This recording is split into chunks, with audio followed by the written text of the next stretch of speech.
തൻ്റെ ഏകജാതനായ പുത്രനിൽ വിശ്വസിക്കുന്ന ഏവനും നശിച്ചു പോകാതെ നിത്യജീവൻ പ്രാപിക്കേണ്ടതിന് ദൈവം യേശുവിനെ നൽകുവാൻ തക്കോണം ലോകത്തെ സ്നേഹിച്ചു. ദൈവസ്നേഹത്തിൻ്റെ പ്രദർശനമാകുന്ന യേശു ഈ ഭൂമിയിലേക്ക് കടന്നു വന്നത് ഈ ലോകത്തെ രക്ഷിക്കുവാൻ വേണ്ടിയാണ്.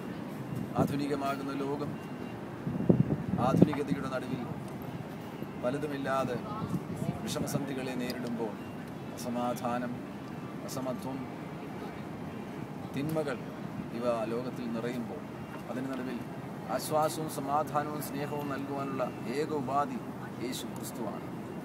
യേശു ക്രിസ്തു നമ്മെ രക്ഷിക്കുന്നവനാകുന്നതിനാൽ കർത്താവിൻ്റെ നാമം വിളിച്ചപേക്ഷിക്കുന്ന ഏവനും രക്ഷിക്കപ്പെടും. യേശുവിൻ്റെ നാമം വിളിച്ചപേക്ഷിച്ചാൽ സമാധാനം, സ്നേഹം, ജീവിത സംതൃപ്തി, ഉയർച്ച, പുരോഗതി, അതിലുപരിയായി നിത്യജീവൻ നമുക്ക് ലഭ്യമാകും.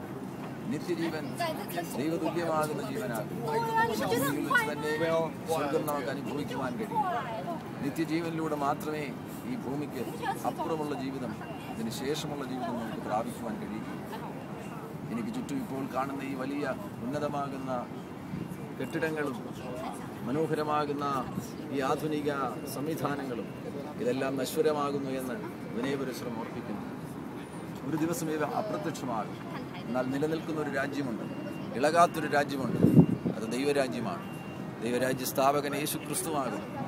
ഇളകാത്ത ആ രാജ്യത്തിൻ്റെ അംഗങ്ങളായി തീരുവാൻ, അതിൻ്റെ ഭാഗമായി തീരുവാൻ യേശു നമ്മുടെ ഹൃദയത്തിലേക്ക് വരേണ്ടത് ആവശ്യമാണ്.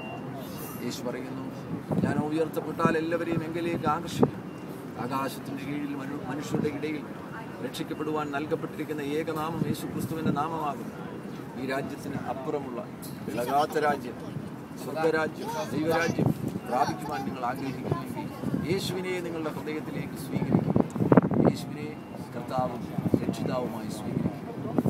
കർത്താവാകുന്ന യേശു അതിന് നിങ്ങളെ സഹായിക്കട്ടെ എന്ന് ഞാൻ പ്രാർത്ഥിക്കുന്നു.